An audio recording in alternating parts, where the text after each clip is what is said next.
Yet it seems I'm down again.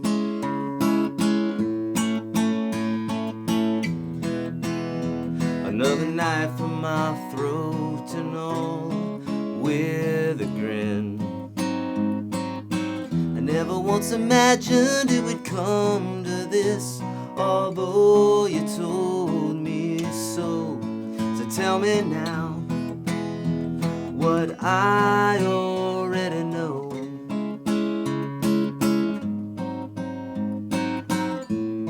Son, my words are heavy like stone. They'll either fall to the ground or separate your flesh from your bone. 'Cause when the silver lining is gone, you're gonna come back to me. 'Cause there will be no place to run.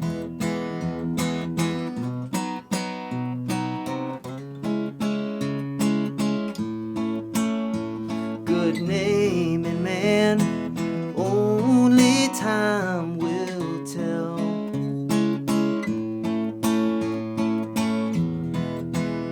I talk a lot to myself, I'm getting to know me pretty well. But if there's one thing in life I know, one thing that I could prescribe, is that oftentimes there's more than what meets the eye.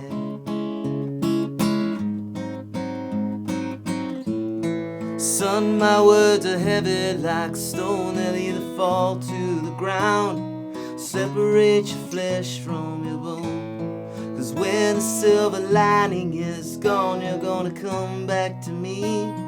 'Cause there will be no place to run. All right, my friends, Eric Andreas, your guitar sage here. That is just a short little version of a tune I wrote many years ago. And I just decided to play it today. That's no real specific reason. Other than, today, friends, I'm going to show you deep diving into the Nashville number system, or the number system for guitar. If you don't know what this is, oh, it's even better. If you kind of know what this is, then that's good too, because I'm going to show you how to understand the Nashville number system.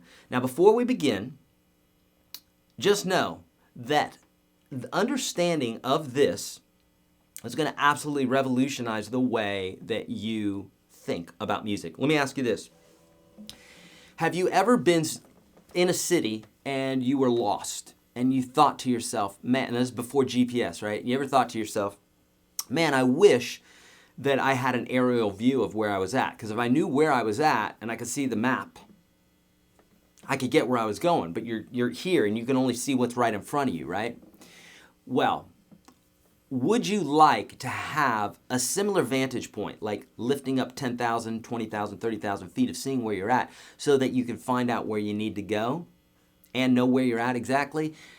Would you like to do this on the guitar? Friends, if you answered yes, you're in the right place, because this is all about that, okay? Understanding the Nashville number system is basically going to show you a vantage point of music that you've never seen before, that you've never thought of before, unless you've delved into the number system, of course, then you know what I'm talking about, okay? So without further ado, here's what I want you to do. Instagram's watching, Facebook's watching, YouTube's watching, God's watching, everybody's watching, so we need to do the right thing. So here's what you do if you want to get into this, is go to YouTube.com, go to you're watching it right now. Go to the description of the video. Click on the link there. Download the PDF, okay? You don't have to do anything other than just download it and look at this with me, because the concepts that I'm going to be talking about today, although they're easy, the general concept is easy, it's something that you have to integrate into your own thinking, okay? You have to be able to consciously understand this first before it goes into your subconscious. So even though it's very easy, and I'm going to show you how easy this is today, there's some concepts here that you're going to have to study on your own for it to become a part of you, okay? Even though I show it to you today, it's not just going to automatically be a part of you. You're going to understand it, but just like a child would understand, oh, walking, okay, instead of walk on being all fours here, I'm going to be on two. That knowledge is very helpful if you want to start walking around, but you're going to need to practice it, right? Okay, so without further ado, make sure you download that right now. And what I'm going to do is I'm just going to go over this PDF with you really quickly, show you what's up. I We have this 7th and the 8th here, live stream. It's just going to be today. So I apologize. I didn't tell the guys in time. It's just going to be today. We're not doing this tomorrow. I don't know if you guys have seen, but this gal who went missing, it's been on the big news and everything else, and was murdered by her son. This was actually a friend of mine from way back, a longtime friend of mine, and so I'm actually going to be heading to the funeral for that, so I will not be here tomorrow, so my apologies to you, but say a prayer for that family because they really need the help right now, big time. So here we are on this PDF, and you have this free beginner series. We talked about that. Click here for the Veterans Day specials. If you weren't here on Saturday, friends, we have an amazing deal. Obviously, if you're a veteran, if you don't know this already, you get the Unstoppable Guitar System for free. This is what we do for our soldiers and our vets, okay? So click on that link and you'll drill down. You're gonna see your button there specifically for you. And also we have massive specials on the Unstoppable Guitar System. I will not be here tomorrow to remind you about this, but basically it's 60% off. It's $159 for, you get both products. You get the $400 Unstoppable Guitar System and the $79 365 guitar plan. You get that all for $159. So it's 60% off, or we have 3 payments of $69. So if you prefer payments. All right, so let's go over this PDF really quickly. This right here, friends, is I want you to look at this on your own, but essentially this tells you a little bit about why it is that I'm teaching this, okay? You'll see that I put this diatonic harmony thing almost every single time into these documents, because if you don't have that knowledge, you know how I always say there's certain knowledge that you have to have before the other stuff? This is the stuff that you got to have, and we're going to talk about it today. So diatonic harmony and understanding what the major scale is, okay? And then the major scale, read over that, just do this all on your own. I've got several different forms for you to look at here so that you don't have just the linear, the across one string one, which is very helpful, but nonetheless, know them both. We're going to talk about the number system chart. We're going to be bringing that in today, and how to read chord stamps or how to read chord charts. You got to know this. And then later on here, we're going to have regular chord charts, and then we're going to have number system chord charts like this right here. And for those of you that don't know the number system, that's going to seem confusing, but once you know the number system, you're going to be like, oh boy, I'm Mr. Smart, I'm Mrs. Smart, and you will be, because then you're going to totally know how to do this stuff, okay? So those are the charts for you, bingo, bango, jango. Let's get into it. Okay, so here's how it goes. Now listen, don't overthink this. I'm going to make this as simple as possible. You will totally get this if you just focus on what I'm saying right now. If you read over the PDF later, I'm telling you, I'm giving you the biggest gem in regards to music. It's the biggest gem that I've ever received that helped me to understand music in a way that nothing else has. So I can give this to you, but you're going to have to focus and get serious here for a minute, okay? And don't overthink this. Don't ask a bunch of questions in your head, that just listen and believe me for this for a moment, okay? This is what absolutely revolutionized the way that you think about guitar, okay? 99.9% of all music is based off of the major scale, okay? Just like a good movie or a good script or a good story has a certain flow, has an introduction, has an ending, typically some sort of happy ending or something, some sort of resolve, and that's how most art is created as well, okay? So, in all forms. So there's certain patterns. Music is no different. It's based off of the major scale, even those things in a minor key, even those things that are written in modes, which is very, very rare. But nonetheless, it's all based off of the major scale. The major scale, as we see in our PDF here, is real simple. Watch this. It's literally, if we take any note, I don't care what it is, you can pick any one of the notes on the screen here. We're going to pick one of the lower ones so we can create a major scale across the fretboard. Let's say we pick this C that's right here, okay? The C, which is the 3rd fret of the A string. I'm going to pick that note. And what it says is, that's our 1. And to get to 2, we're going to do this whole step right here. So between 1 and 2, it's a whole step. Whole step is 2 frets. A half step is 1 fret, okay? So literally, if we're going from 1 to 2, it's a whole step, and that's it. And you see this pattern here? Whole, whole, half, whole, whole, whole, half, okay? Word of warning here. I'm going to lose some of you. It's okay. Everybody gets lost on this in the beginning. You got to have these basics down. Everybody has a different skill set that they're coming to today. And I obviously can't speak to everyone where they're at today because we have hundreds of people watching. That would be very difficult to get exactly where you're at today. So that's why I have to give all the information, okay? So basically, a scale is a set of notes.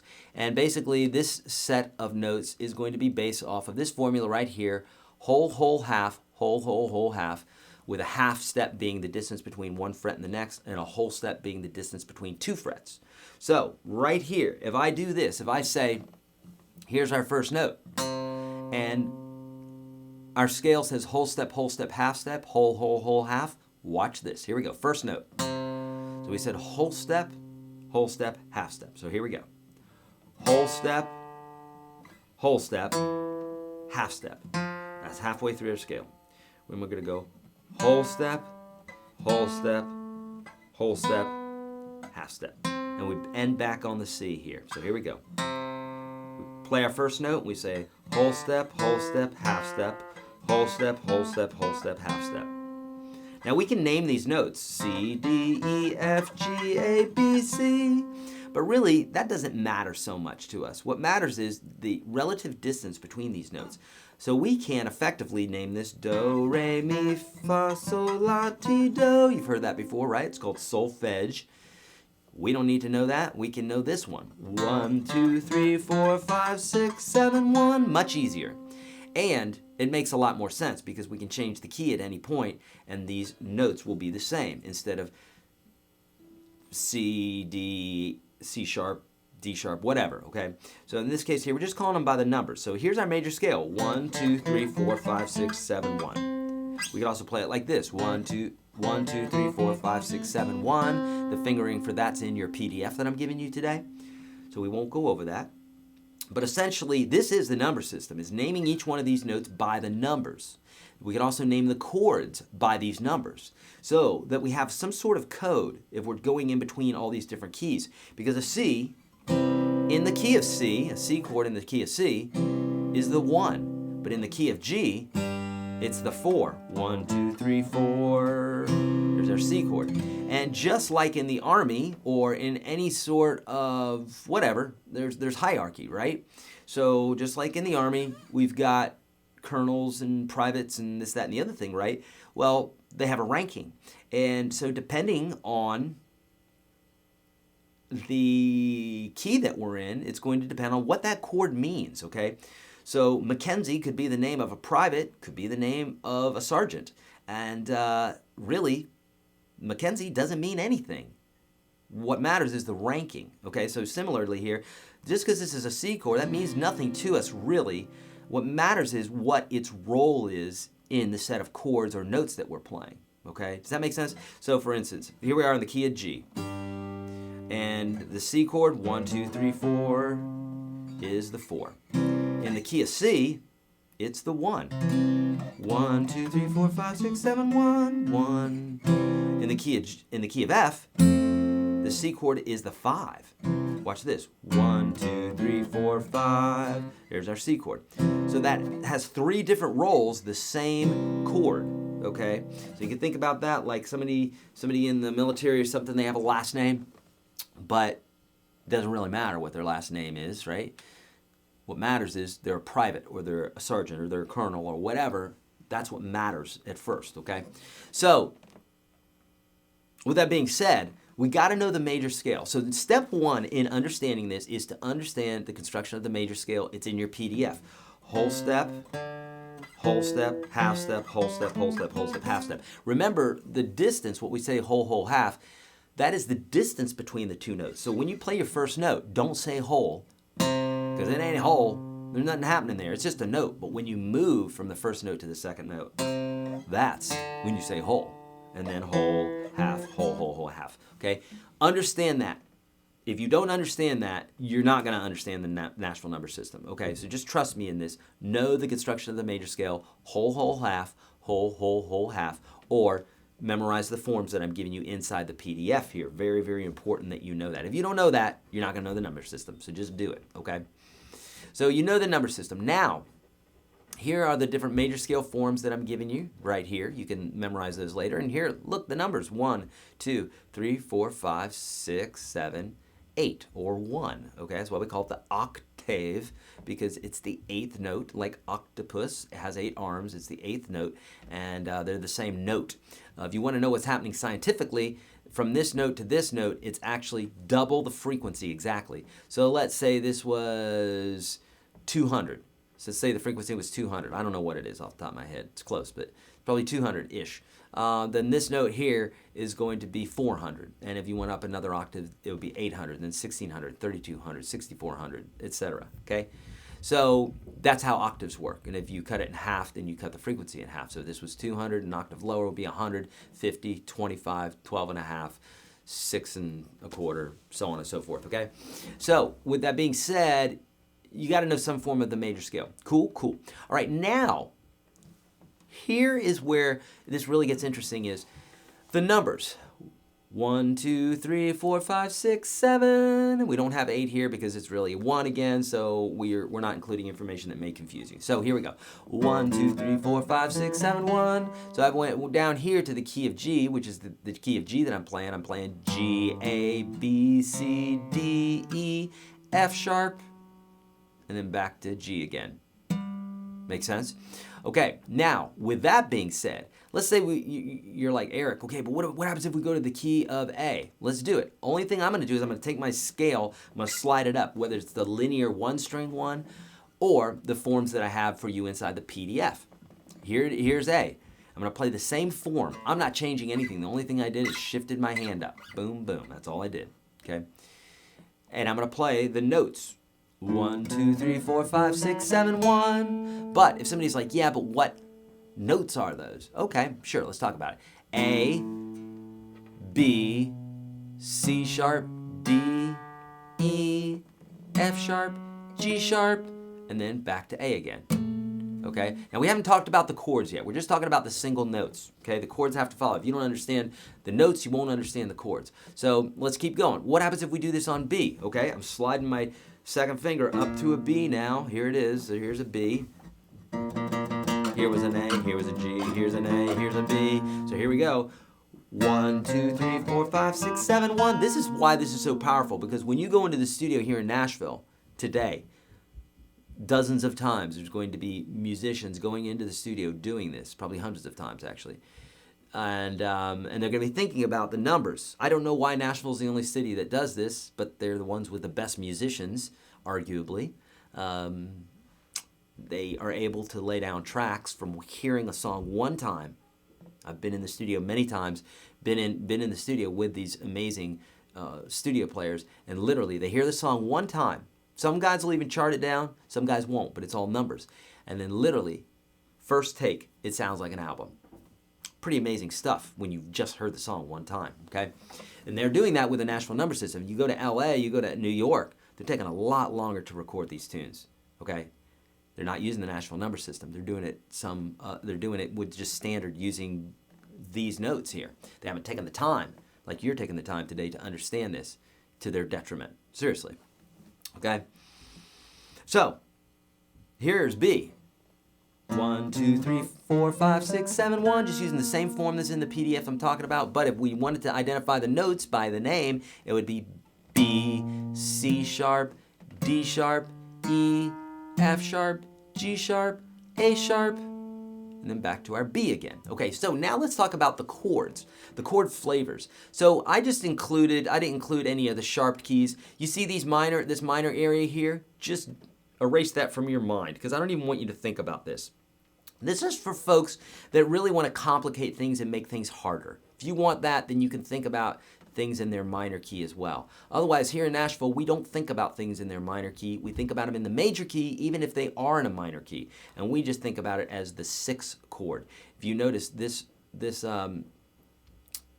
basically, I'm not even going to say that. That's going to confuse you. Here's what I want you to do. Don't just ignore the bottom half here. Just trust me. Sometimes you got to trust, okay? Trust me. Don't look at the bottom half here. Just think about everything in the major key. I don't have any sharp keys for you. It's just standard cage system and maybe a couple others in there, F and B. Okay, so you got those standard chords in there. If you're in the key of G, then your 1's going to be a G. If you're in the key of A, your 1's going to be an A, meaning your first chord, your tonic, your root, key of the song, etc., etc. That may not mean anything to you right now, but as you start delving into this more, it will, because you're going to hear it, okay? Sometimes you got to do this first, and then you're going to start hearing things differently. Just like a sommelier is going to say, hey, can you smell the hickory in there? Can you smell if you're drinking wine, they're going to be like, can you taste the hickory? Can you taste the blueberries? There's no blueberries in there, but there are hints of tannins and stuff like that. They're going to say, can you smell that? Can you taste that? And you're going to be like, yeah, I can. And then you're going to be aware of it more, okay? We're doing the same thing here. Now, here's the cool thing. Watch this. Notice that the 1 chord, the 4 chord, and the 5 chord, those are all green. Why is that? Because they're major chords.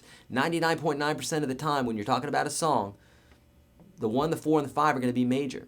The 2, the 3, and the 6 are going to be minor. Okay, I'll say that again. 1, 4, 5 are going to be major. 2, 3, and 6 are going to be minor. 1, 4, 5 major, 2, 3, 6 minor. And that's why I've got them in the different colors here. And the 7th chord is diminished. You're hardly ever going to use that. So I really just want you to focus on 1 through 6, okay? So for instance, have you ever noticed that when you're playing in the key of G, that the C sounds real nice, so does the D, and so does the E minor, so does the A minor? You ever notice how those chords magically work together? Well, they magically work together because this is the fingerprint, okay?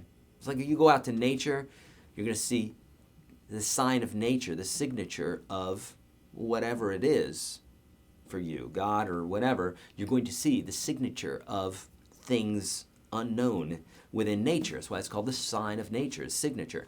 And here's the signature of music. Is you'll see this magic happening. Here are the chords just as they're laid out in all these different keys. Now, what does that even mean, Eric? Well, it means this.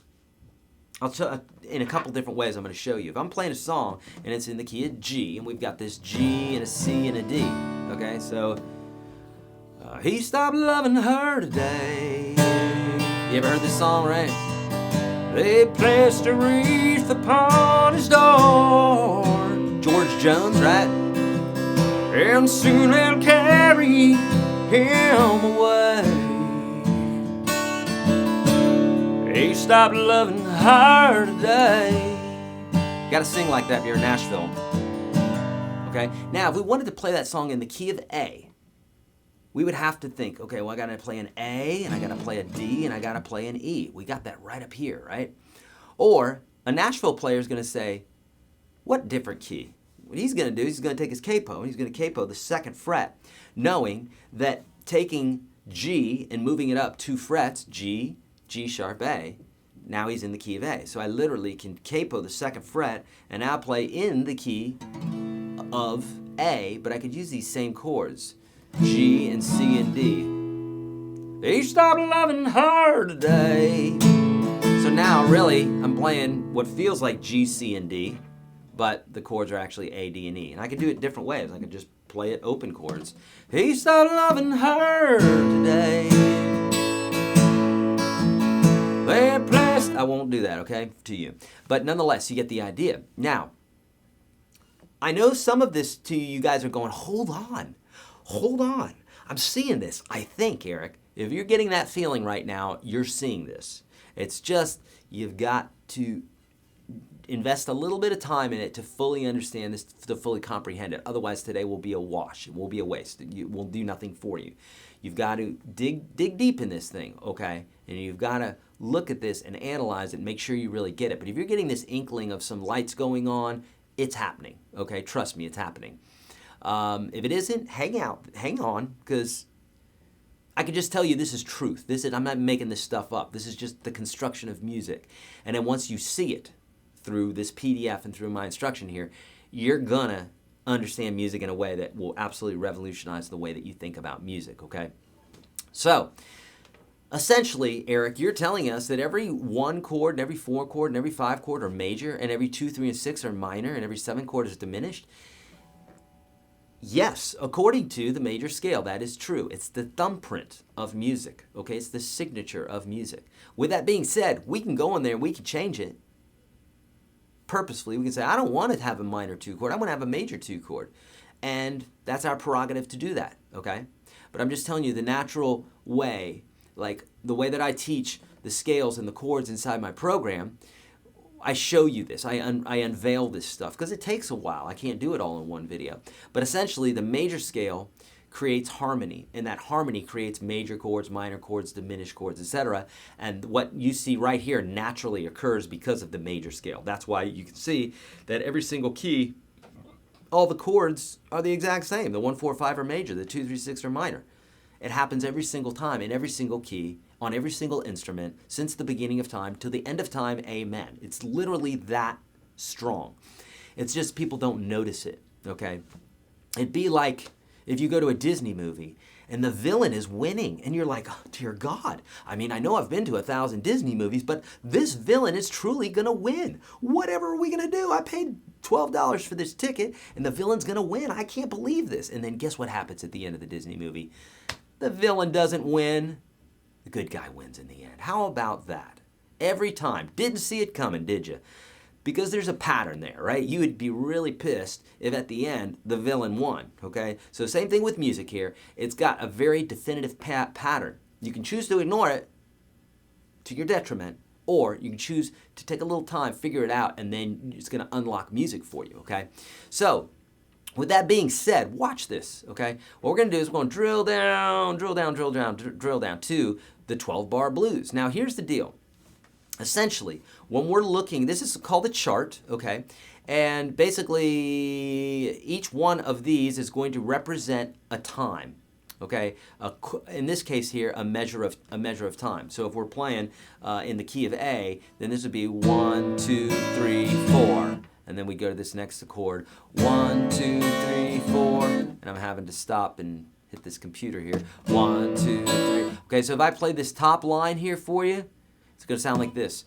A7, D7, A7, A7. Okay, it's literally that, right across the top there. Or I could say 1, 7, 4, 7, 1, 7.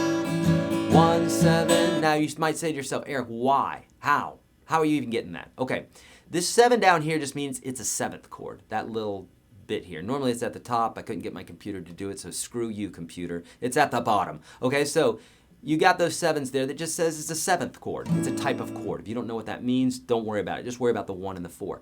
So where did I get the 1, the 4 being a D and an A and a D? Let's check it out. So here we are. Let's go to that pretty colorful chart there.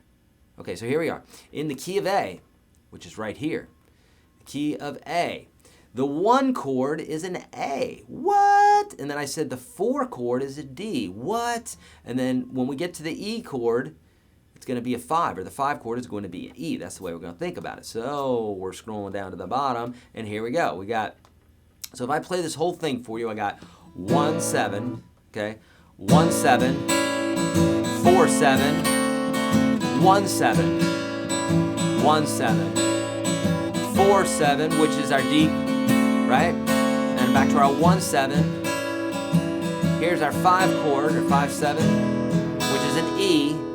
And then our 4, 7 is a D. And then our 1, 7, which is an A. And then our 5, 7 again. Now, you just need to basically understand this. There's no way that just learning this, you're going to be able to think about this as quickly as I'm doing, because I've done this for a long time. It's just like walking. Okay, a child can observe somebody walking. They're not just like, oh, that? Okay, here I go, right?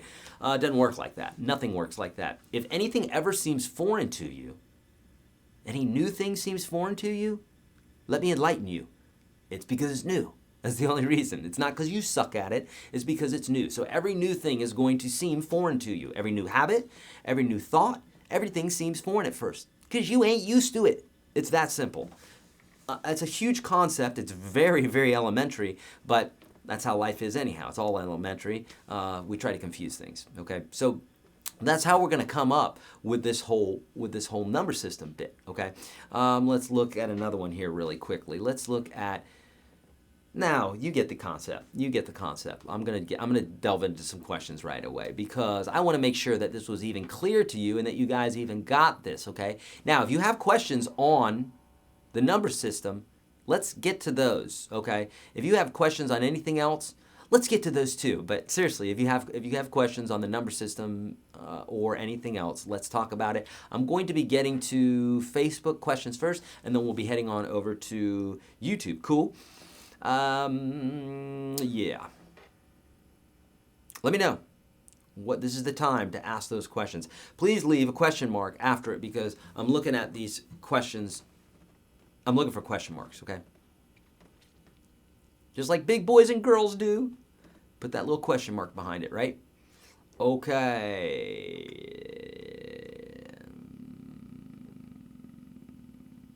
Okay, thank you for the condolences. Yes. They need that right now. Explain setting the capo to change the key, Ken is saying. Let's do it. Okay, great question, Ken. Let's do that. Okay, so here's the deal. Watch this. This is really mind-blowingly simple, okay? Mind-blowingly simple. Watch this. We are playing in the key of G because our chords are G, C, and D, E minor, A minor, a fingerprint of what the G major scale is. Now someone might say, yeah, but that's also C major. But is it, my friend? Watch. In the key of G, or in the key of G and C, we both have Gs. We both have Cs. We both have A minors. And we both have E minors. Wow, that's 5 out of 6 chords that I just showed you. But in the key of in the key of G, the D chord's major. And in the key of C, the D chord's minor. So again, if we're a detective and we're trying to figure out a crime scene, we need all of these different pieces to determine what happened, okay? Every single piece gives us information. Some of it may be misleading, like those first 5 chords that look like the key of C. Well, that D minor, if it were D minor, it would be the key of C. If it were D major, chances are it would be the key of G, okay? See that colorful chord chart that I've given you inside the PDF. Instagram folks, you know where to go. Facebook and YouTube. All right, so with that being said, that's a fingerprint there. But the question was how to change keys with the capo. So we've got G, we've got C, we've got D. If we had an electronic keyboard and we wanted to change our little button there to change the key of the keyboard to go up or down, well, we'd still be forming the same chords, right, on the keyboards. But the key would be different because we'd actually be changing it. What happens if we tuned all of our knobs here up a half step, where the guitar was up a half step, but we played the same chords, G, C, D? Well, obviously, everything would be up a half step. That's what we're doing with the capos. We're saying, okay, capo, do your job. Tune the guitar up. So here it is. Now, open notes are going up a half step, or a whole step, or 3 half steps, or 4 half steps, 5, etc. And however many we go up is how many we count up. So if we're in the key of G, you know, our G chord's a G. If we go up a half step, we add a note. So G to G sharp. So capo goes up 1, our chord goes up 1. If our chord goes up 2 frets, 1, 2, then our chord goes up 1, 2 frets. And now we add 2. So G, where we were at G, so we're gonna say G sharp A. Okay, we were on G, so that doesn't count yet. We're at G, G sharp A. Make sense? Okay. Now if we go up 3 frets, right? Here we are here. We're gonna go 1, 2, 3. Then we take our chord and we gotta go 1, 2, 3. And we gotta take our scale and go 1, 2, 3. So we were at G, right? So we have G, G sharp, A sharp. Or here we are at G, we go G sharp, A sharp. So now we're in the key of A sharp. And all of our chords are going up 3 half steps. If we go up another, right, we got 1, 2, 3, 4th fret, and our chord's gonna go up 1, 2, 3, 4. And our scale we started at G, so we got G sharp, A sharp, B. So now we're playing in the key of B. B, And all of our other chords are going up that many as well. Okay, does that explain it for you, my friend? If not, I've got other videos for it. And if that doesn't make sense to you, there's probably some fundamentals that you need to have. Okay, so if you're not going to take advantage of the 60% off this massive deal that we're doing for veterans, it's free for you. Go to, by the way, the link for that. Do we have the link for that? Let me make sure it's in our thing here. Yeah, it is. You can check right there inside the description of the video on Facebook and YouTube. Otherwise, go to YourGuitarSage.com/veterans2018. I think that'll get you there too. Okay. All right. Cool. All right. Let's keep going. Great question, Ken. Thank you so much. But you probably don't have some of the fundamentals down. And so if you're not going to take advantage of the massive discount that we have today, then please take advantage of the free ebook that we have and the free course that we have, because there's a lot of foundational information there that if you don't have that, you're building all your other concepts on sinking sand. Truly, I'm not getting anything for this, friends. It's your course for free, but I'm telling you that you're building you're building on sinking sand. You got to have those foundations. You have to watch those first 30 lessons. Okay, they're free. I created them for you, and they're going to help you a lot. Okay. So Rebecca says, so we can also use the system chart as a quick reference to find relative minor major as well as modes where 1 is Ionian, 6 is Aeolian. Yeah, well, let's talk about that for just a moment. That's a great question. So, because I didn't quite explain that yet. So let's go to our little colorful chart here for just a moment. So remember I said in Nashville, we don't think about the minor key as much. We think about everything in the major key. Because if not, you're going to have to learn a new system for the chords. See how the colors are all different here? Well, if you learned the minor keys, now you got to learn that the 1's minor and the 4 and the 5 are minor, and the 3 and the 6 and 7 are major, and the 2 is diminished. Eric, that's too much information. I know. That's why I'm saying do it easily. Okay? Do it. Keep it simple. So, with that being said, if you want to think about things in a minor key, just think about it as the 6. So the 6 would be the tonal center, right? I say it all the time. Just imagine a world. It's going to be hard, okay? So just imagine a world for a minute where on Facebook you have two people with differing opinions. I can hardly imagine it right now, but imagine you have two people on Facebook with two varying, political opinions. And they're arguing, but they're talking about the same things, but they have a different vantage point. That's major and minor. That's relative major and minor. In the key of C, you have C, D minor, E minor, F, G, A minor, B diminished, with C being the central tonic or point of reference, or this is what I believe. In the key of A minor, you have chords A minor, B diminished, C major, D minor, E minor, F major, G major. But A minor is your tonal center, okay? Same chords, same notes, but the tonal center is different. Now, you're saying to me, but Eric, how can that be? Well, friend, how can it be that two people are talking about the same dang thing, but they have completely different opinions, okay? It's because the way that they're viewing things, okay?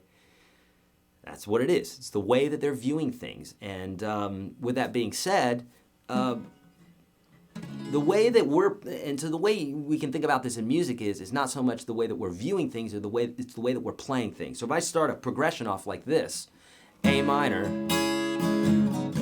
F, C, A minor, F, C. Okay, so we have this A minor, we got this F, we got this C.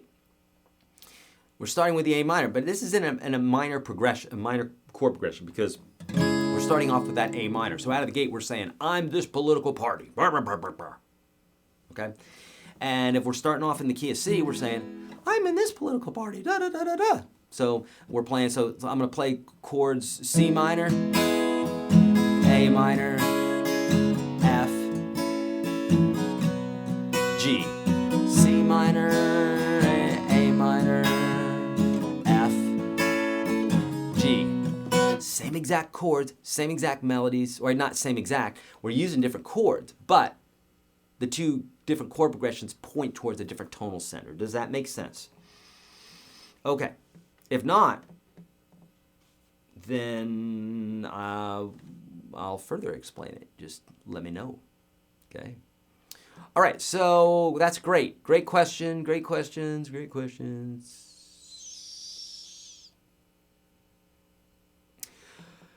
Could you do a quick 1,000-foot overview to explain the 7th chord? Also, is that your favorite acoustic you have? Jonathan, is my favorite acoustic. It is.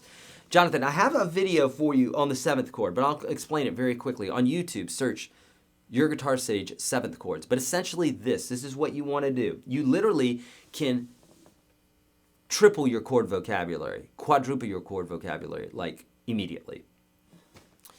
I'll show you how to double it immediately. What you're going to do is you are going to find a 7th chord, and this is how you're going to do it.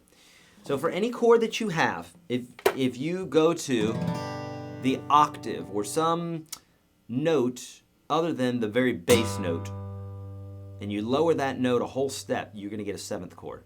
Minor 7ths, major 7ths, or sorry, minor 7th, dominant 7th. So for instance, we're going to play, here's G. If we find another G, and let's play this form, it's easier. And I'm making this easy because I need to explain it quickly because I have a whole video and then a whole series of it inside the Unstoppable Guitar System. So here's a G bar chord, okay?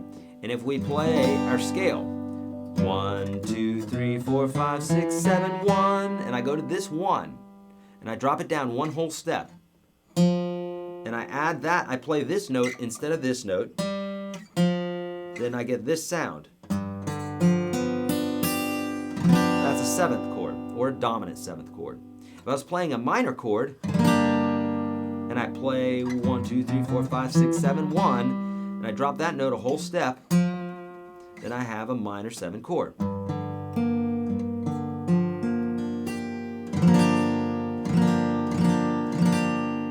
Make sense? And you can do that for any major or minor bar chord, but I drill down and show you more in that 7th chord video. So Jonathan, great question.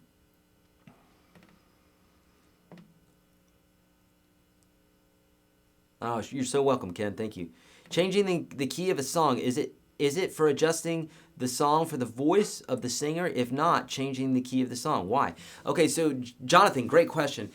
Changing the key of a song, and this is where Nashville they're in beast mode regarding this because they write so many songs here every single day.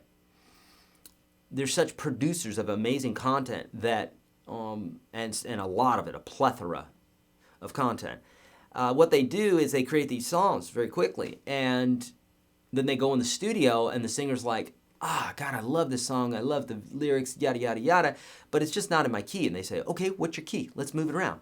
And then they use the number system, and they immediately, the whole band changes keys, and there's not this big, like, wait a minute, changing keys, like I used to do before I knew the number system. I'm like, whoa, transposition. Transposition was a curse word to me, because I was thinking sharps and flats, and oh dear God, what about the scale and the chords?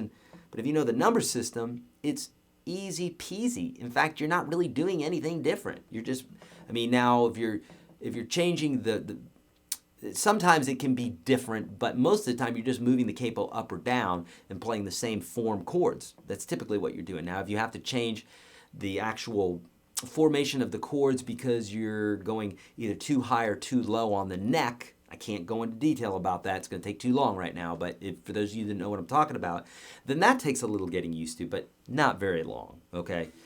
Maybe twice as long as learning this part. So we change keys because of a lot of different things. Because of the singer, because maybe it's easier to play on the instrument, or it will allow the instrumentalist to do things in one key that it won't in the other key, which is easier to play, more fun to play, sounds better, the guitar resonates better, lots of different reasons to do it. Oftentimes, it's because of that darn singer. Okay, I'm popping over to YouTube now, and I'm going to start getting to some questions there. So folks at Facebook, you know what to do. Leave your questions there in the meanwhile, and those of you on YouTube, yeah, let's leave some questions, okay? Okay, and I'm only looking for question marks. Why? Because that's the way we do it here. We leave a question mark after a question. Otherwise, it ain't a question. It's a statement, right? I've been busting my ass for almost 2 years practicing and playing on an average of 3 hours a day. Saw a guy on YouTube playing Hotel California with bar chords after 3 months of playing. Is this possible? Indeed, Lauren, it is possible. The difference between you and this gentleman has everything to do with genetics. Gotcha. It has nothing to do with genetics. It has only to do with the way that that person is practicing, Lauren. So whatever it is that you're practicing, you're going to get good at. If you're practicing, let me ask you this. If you've been busting your ass for 2 years, playing 3 hours a day, you're not playing bar chords for 3 hours a day. I can bet any amount of money on that you're not doing that. You're practicing other things, which is great. You're going to get great at those things, but whatever you're not practicing, you're not going to get good at. That's the formula. It's that simple. So simple that most people forget about it. They're like, I don't know, I've been busting my ass for 2 years, 3 hours a day, and this guy's playing bar chords. Well, that may be the only thing that they're practicing, or who knows what the situation is there. Don't create more story than there is. Put your head down and practice, okay? But I know the frustration, Lauren. I know what you're talking about. Just the frustration and delving into that isn't going to help you. Put it aside. What you can do is you can focus on getting better at guitar. Everything else is a story. You don't need it. It's shit, okay? Focus on how you can make you better. Everything else is not going to help you, okay? Head down. All right, cool. Michael's saying, will learning on a short scale guitar make it harder to play when I eventually get a Strat? No, it will not. Okay. Brain is on overload, Bob is saying. Della says her brain is boiling. Okay, so here's the deal. Ask me what, and you may not know totally yet, but here's what I want you to do. I just threw a lot at you. A lot, okay?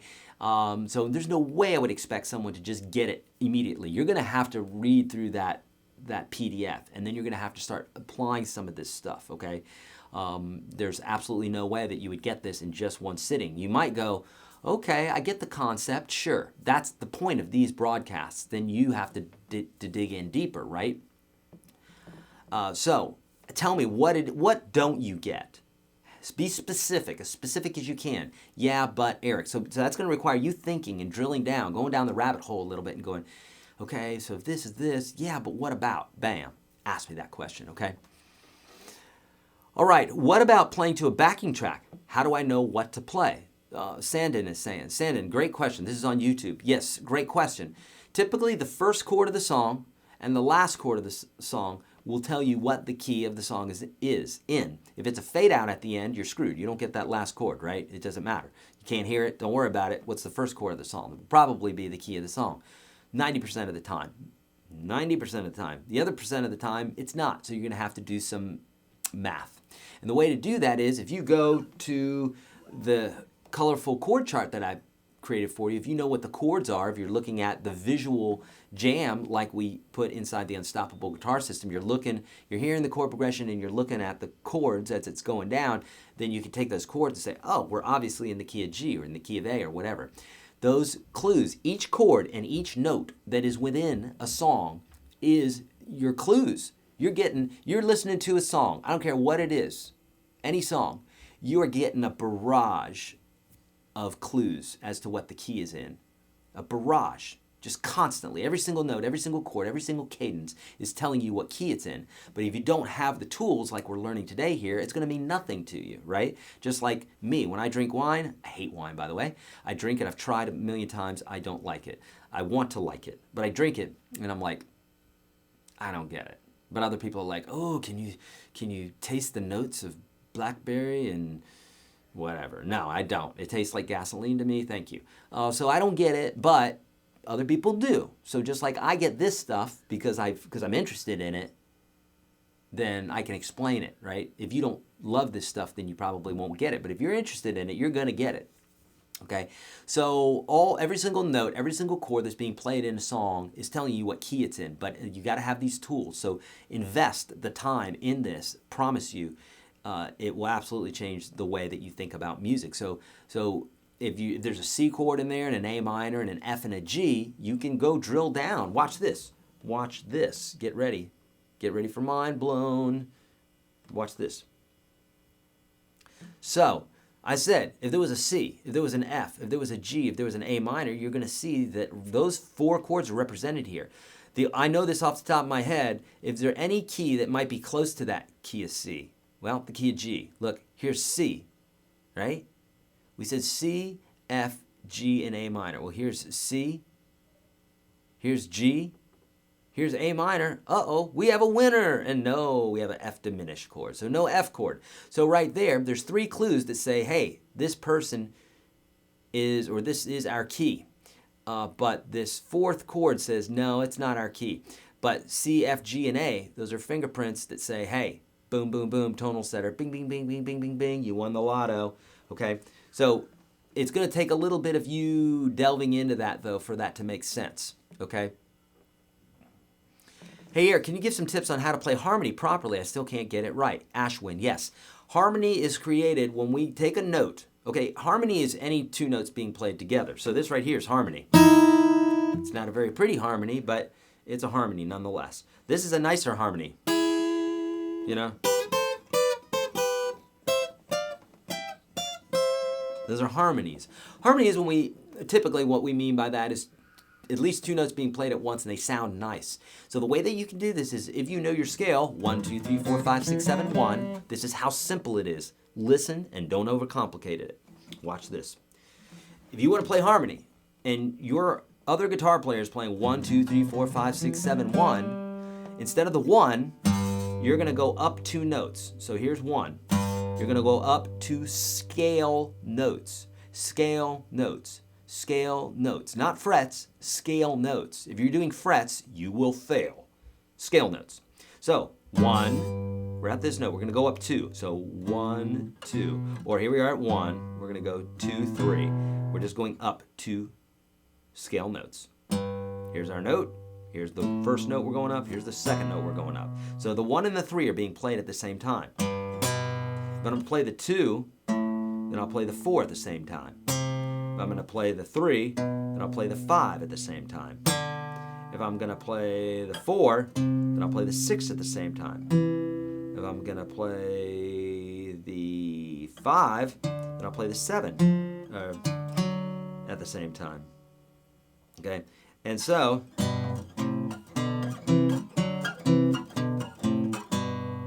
now that's with a simple scale. Now if you're wondering why my fingers are changing, like that, it's because the intervals change. Sometimes they're 2 whole steps away, sometimes they're 1.5 steps away. And so depending on that is going to depend on what phrase that you play. Okay? So literally, one guitar player is doing one thing, you do exactly what they're doing, but do it 3 scale steps or 2 scale steps up from that.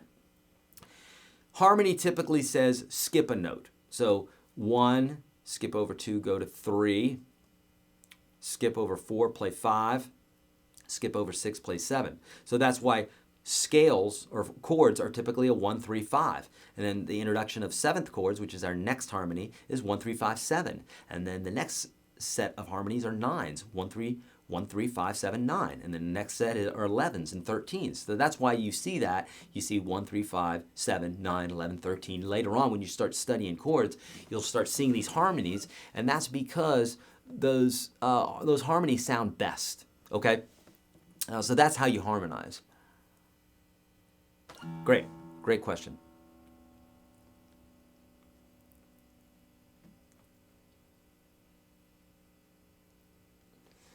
What advice do you have for getting out of ruts and practicing solos with jam tracks? I feel like I'm playing the same licks over and over. It's fun, but need to get some stuff in there. Eric, this applies for guitar. It applies to any habit that you want to go away, okay? Stop doing the thing that you don't want to do. It's literally this simple. Stop doing the damn thing you don't want to do. If you're playing the same lick every time, Eric, don't play that lick anymore. Leave space. Let it be uncomfortable. Because the brain is uncanny for finding a way to fix things if you take the other thing out of it. Okay? If you're used to eating donuts every morning, if you take that donut out, you'll have to eat something else, maybe something more healthy. Same thing with solos. If you're playing and you're playing the same stuff all the time, don't play the same stuff. Leave some space. But Eric, if you want some new stuff to stick in there, here are a couple of suggestions. Learn some solos from some greats. Whoever your favorites are, learn some solos from them, because that's vocabulary. Just like you didn't learn to read and write from a book, you learned to read and write from someone talking, okay? Or I should say you learned to talk by listening. You didn't learn from reading a book.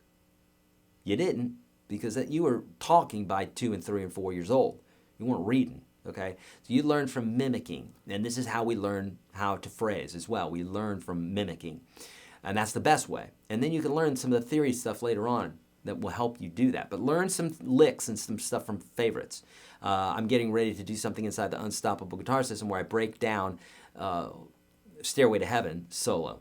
I just did this with an acoustic piece where I broke it down, and then this way at the end of it you walked away with something. Hey, I know this song, but then you also know how to break things down. I'm going to do the same thing when it comes to this solo, so you understand, okay, this lick came from this solo, or came from this phrase, or came from this scale, it's in this key, this is why he did this, the other thing, but at the same time you're learning something. So, but Eric, if you're inside the Unstoppable Guitar System, check out the call and response bits that I have in there.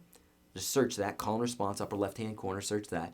Also search minimalistic blues. Minimalistic blues. I have one video for that on YouTube, okay? Thank you.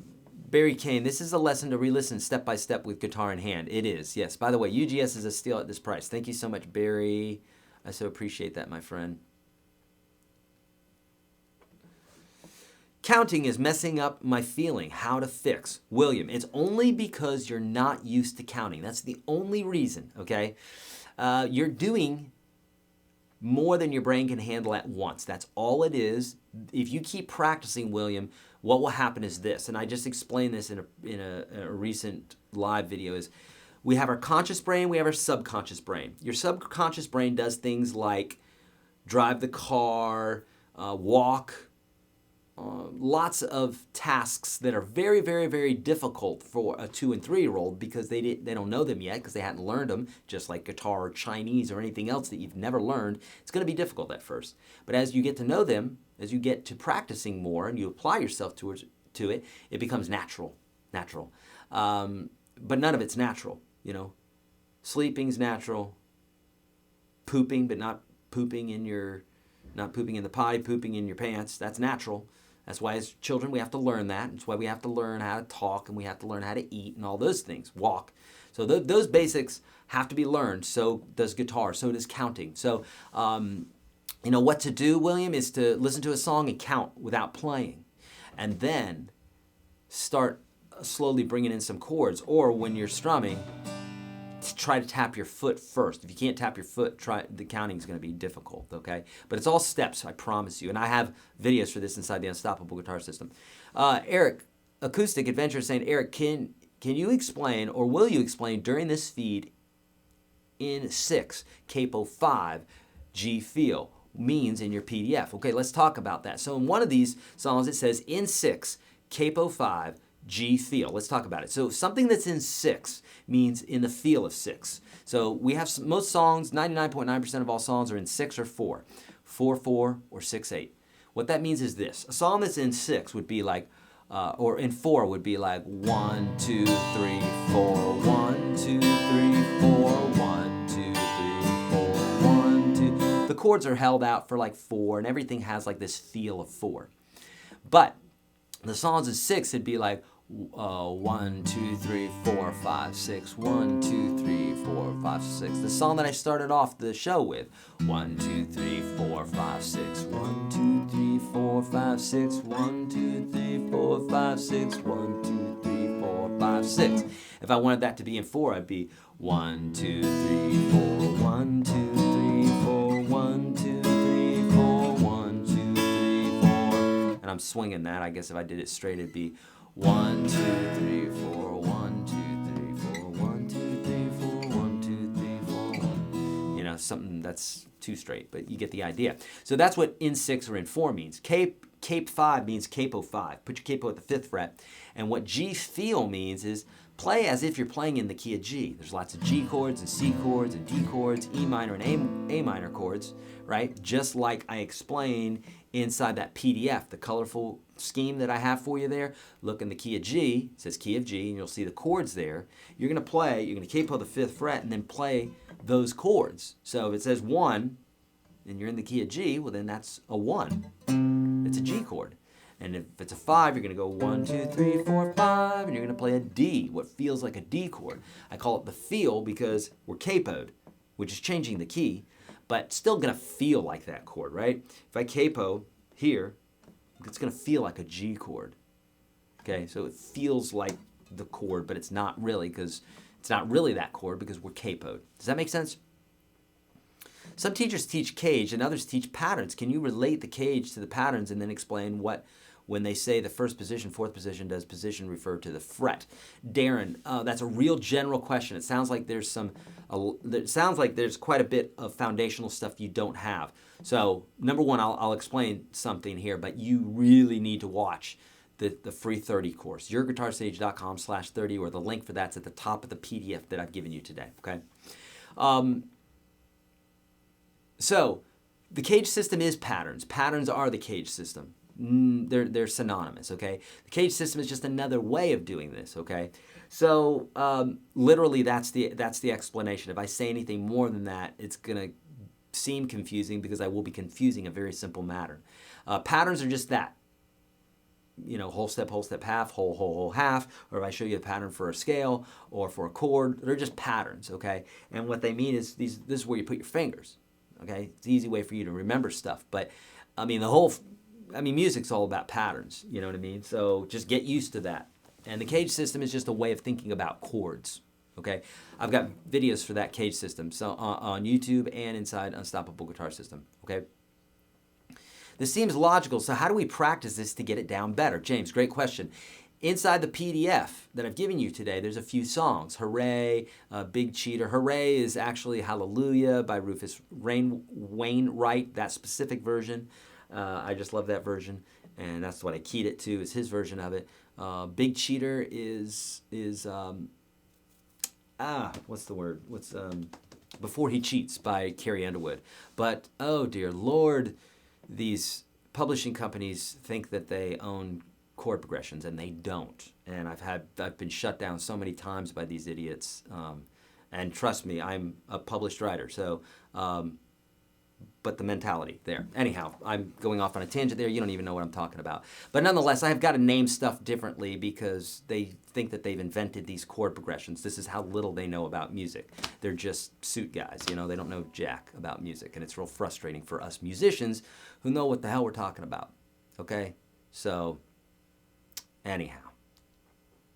Opinionated? I don't know, maybe. This seems logical. Okay, so what I want you to do, James, is go through those chords. Okay, go through those chord charts, especially the number system ones, and try to figure it out yourself using that little color-coded chart. Do that with one song. Here's how to do it. Do that with the first song. Use the color-coded chart. Then the next time around, don't use the color-coded chart. Use the scale and see if you can do the math. Just remember 1, 4, 5 are major, 2, 3, 6 are minor, 7 is diminished, okay? Don't worry if it's a 7th chord or some other suspension or something like that. Just the name of the chord, okay? A G chord, G major, A minor. The little minus symbol means minor. So the second time around, use the scale form. Don't use the cheat sheet if you can help it. And then the third time around, do that again. And I think I may have 3 or 4 tunes in there for you to practice with. Do that, okay? And then there's probably a bazillion number system charts on the web. Publishers, you better go get them. Then you can practice doing that, okay? Good. Tom's saying, I've been practicing major scales for a short while. Do I just have to practice them until they are burned into my memory? Do I practice one until I wear it out and then move to another?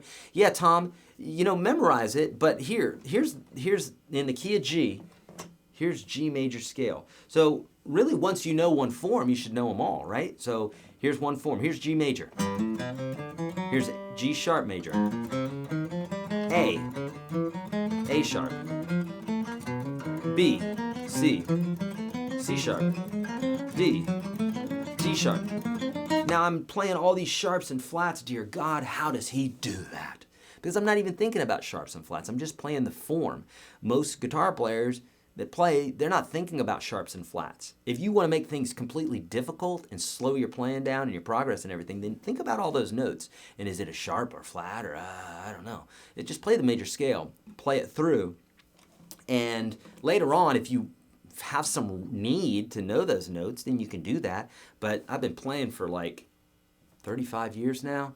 I've never had a need for it. I mean, yes, there's times where I'll say, well, now what is that, a C sharp? Okay, and I'm trying to play this C sharp arpeggio. So I'll use that math a little bit then, but it's so rare, like 1% of the time. Otherwise, just memorize your scale one time, Tom, like that, and then just play it all up and down the fretboard. And then you can learn the different forms, okay? But yeah, you play it a few times through, it'll burn into your memory, like in 5 minutes. So you don't really have to spend too much time with it, you know?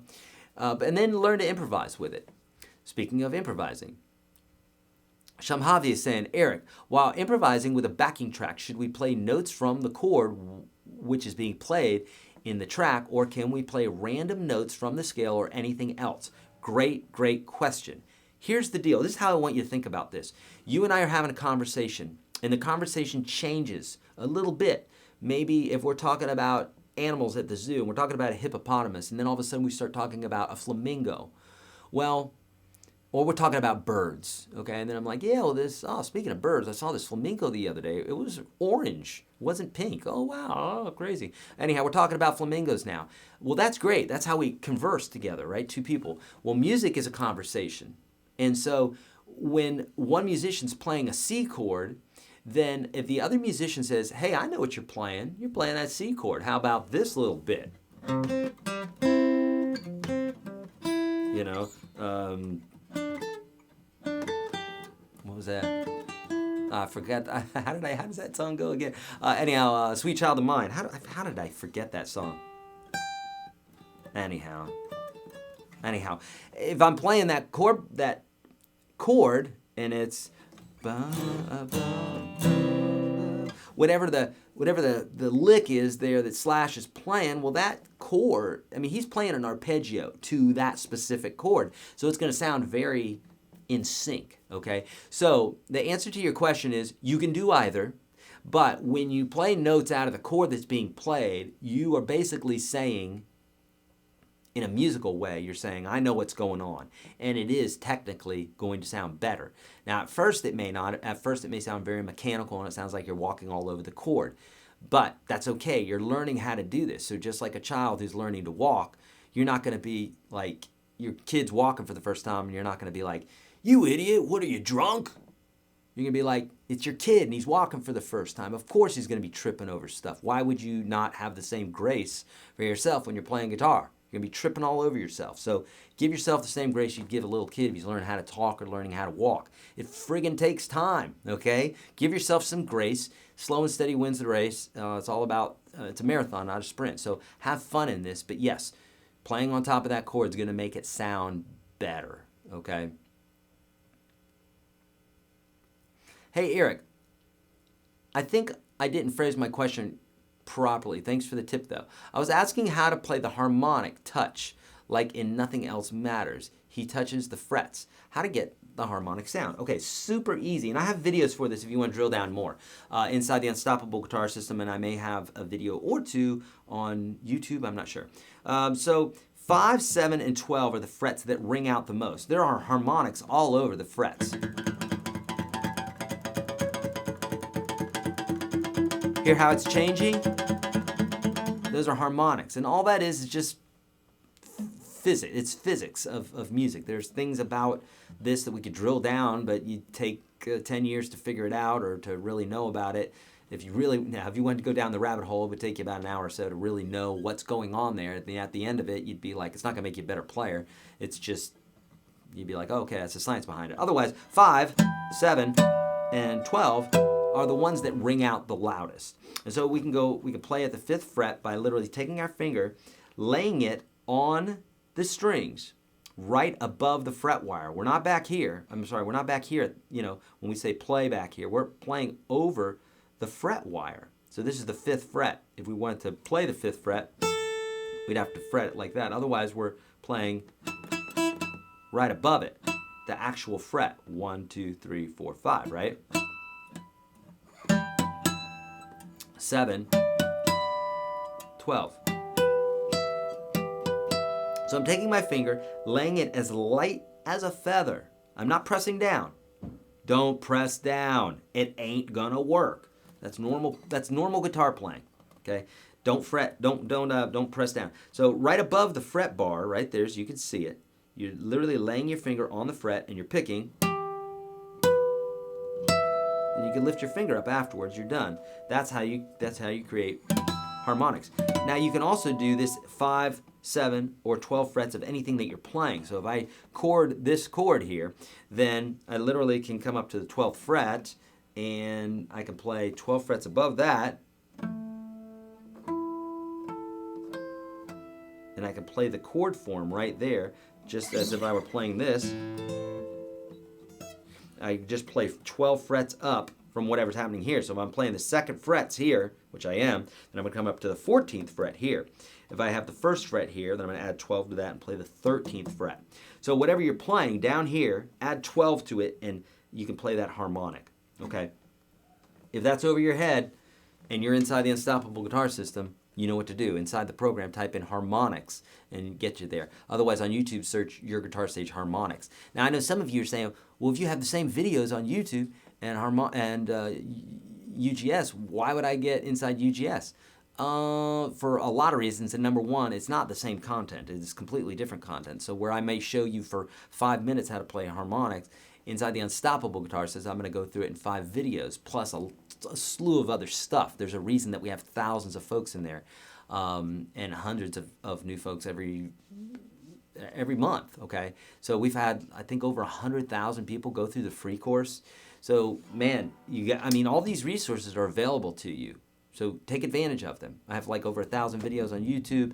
Got the free course, the free ebook, everything else. If you don't want to ever pay anything, otherwise, if you really want the top-notch stuff, get inside the Unstoppable Guitar System. And today we've got that massive special for you. Go to the link's in the description of the video, but also YourGuitarSage.com/veterans2018 for 60% off. Normally it's $400, $80 for the 365. You get them both for like $159, I think it is. It's super cheap.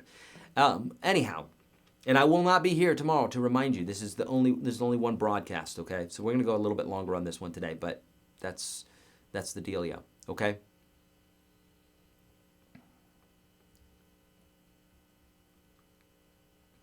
Wish I could attach a picture of my caged chart to see if it's accurate. Sad face.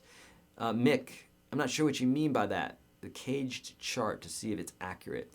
The cage system just shows you where you can play chords in different ways. It really doesn't, really doesn't have anything to do with what I'm showing to you today. Does that make sense? Oh, thank you. Thank you so much, Mark. This guy knows what he's talking about. I've been playing for 13 years, still learning from my man here. Thank you, bud. Thank you so much. That's really kind of you.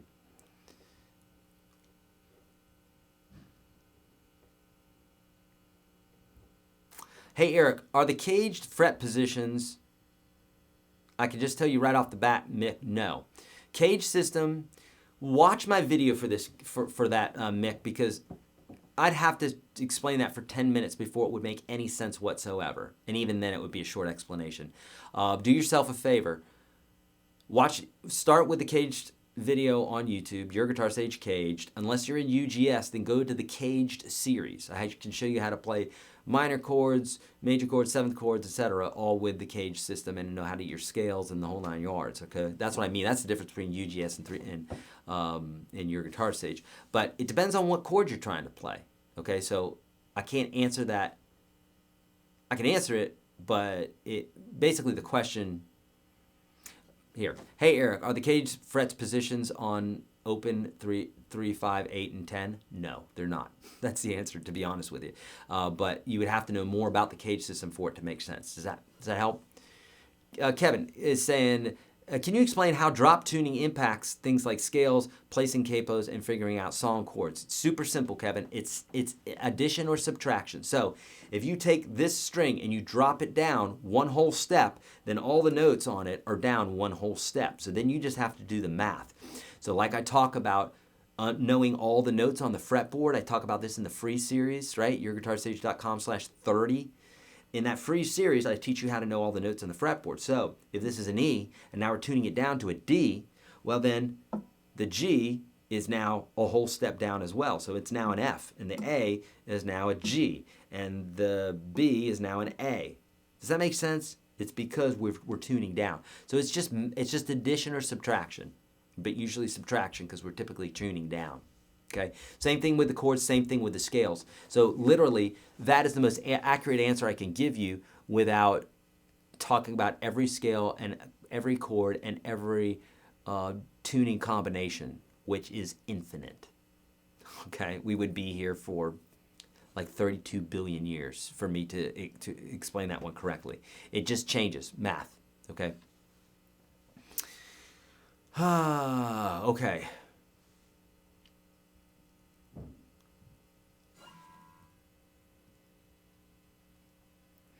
Why do harmonics ring out on the 5th, 7th, and 12th? Rahan is saying.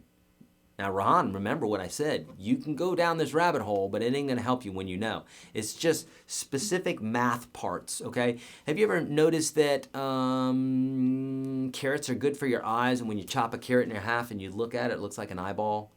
Or have you ever noticed that that figs, you know, those things that look like little sacks, right? Those looks like, and it's filled with seeds.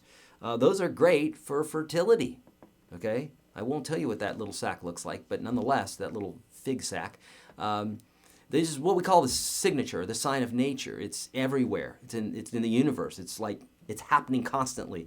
If you don't know what the heck I'm talking about, and I sound like some tree hugger, well, then I mean, I love trees, but it's not. It's just that there are signs constantly coming to us, musically in every which way. It's just, are we listening or not? Okay? So with that being said, 5, 7, and 12 are mathematical places on the fretboard that these ring out. They are subdivisions of the strings, mathematical subdivisions that are just like octaves. It's not a coincidence that A440, if you cut that in half and go one octave lower, it's 220. And if you go one octave lower than that, it's half of that. What do we said? 440, 220, 110. If we played this note on a bass, it'd be 55, and so on and so forth. Okay, that's not a mystery. That those are split in half directly. Okay, that's the octave. So you're going to find patterns like this all the time in music.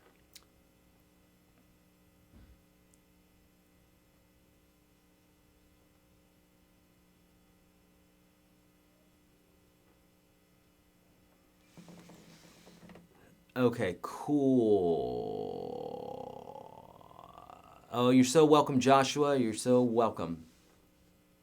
Ah, he learned something new with the harmonics. Great, beautiful. Mark is saying, Eric, do we sell t-shirts? Mark, do we sell t-shirts? My friend Mike, our ninja image artist extraordinaire who assembles these PDFs for me. I say, Mike, I need this and this and this, and he puts it all together, makes it look all pretty and all that good stuff. He is working on these t-shirts right now. In fact, he has many of them done. We're getting ready to open up the store. And friends, we've got some killer t-shirts. I mean, he's been working hard and creating just some killer stuff for you guys. All different types of swag. In fact, we're getting a big shipment, and it's getting ready to ship, I think, like tomorrow or something. And you're going to start seeing some of this swag. I'm going to be showing it to you. It's going to be flipping amazing, okay? So just get ready for that, okay? Is there a download today? Sorry, I came late. Yeah, the download's always in the description of the video, Sue, so jump on in there. In the description. Sue, thanks, but still confused. Okay, Sue, you just opened up the PDF. You should be confused, okay? If you got that, if you opened up the PDF from that comment to this comment and you still don't know you still don't know the Nashville number system, well then, yeah, you should be confused, okay? There's no way it will take you 5 seconds to learn the Nashville number system. It's going to take you some time, okay? So you need to click on that link. It says click on it. It says click on it to get the PDF, and then download it, and then read through that. Go through this video today. Ask any questions, and I'll get you there, okay? Eric, the shirts we voted on Facebook Unstoppable site, are they ever going to make any of those? Yes, John, they are. We're literally, they've been created. The store's been created. It takes a long time to do this stuff, my friends, if you want to do it right, and we're doing it right. So those are going to be released soon. You guys are going to go bonkers for these shirts. In fact, we have some special vet t-shirts, so for Vets Day, and you guys are gonna, it's so cool. I'm so excited about it. So get ready. Soon, be looking out for an announcement from me. Shamhavi is saying, Eric, suppose I am playing harmonics on the 12th fret, first string. So the note is an E, but what if you want to play any other note as harmonic on the same 12th fret? Okay, I don't know if I understand the question, but this is an E. It's just the names of the strings. So E, A, D, G, B, E. Now the 7th fret is going to have, it's going to be different notes. Okay? Now like that, for instance, is 1 octave. This is another octave, and the 5th fret is another octave. When you play these notes here at the 7th fret,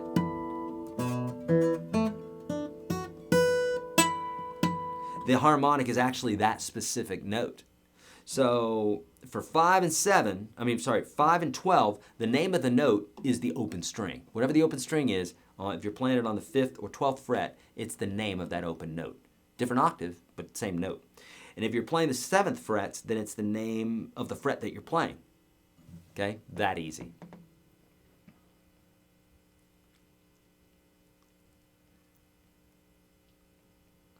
Walnuts look like brains. You're incredibly well-rounded, Eric. Thank you so much, Beth. That is true. And guess what? Walnuts are good for your brain. It's as if nature knew, right? Carrots, you break it open, good for your eyes, right? And figs are good for fertility. And this goes on and on and on. There's so many of these that it can't be a coincidence. Something's going on. I don't know what. Call it God, call it whatever you want to call it, but there's something going on, okay? This isn't just random. Okay?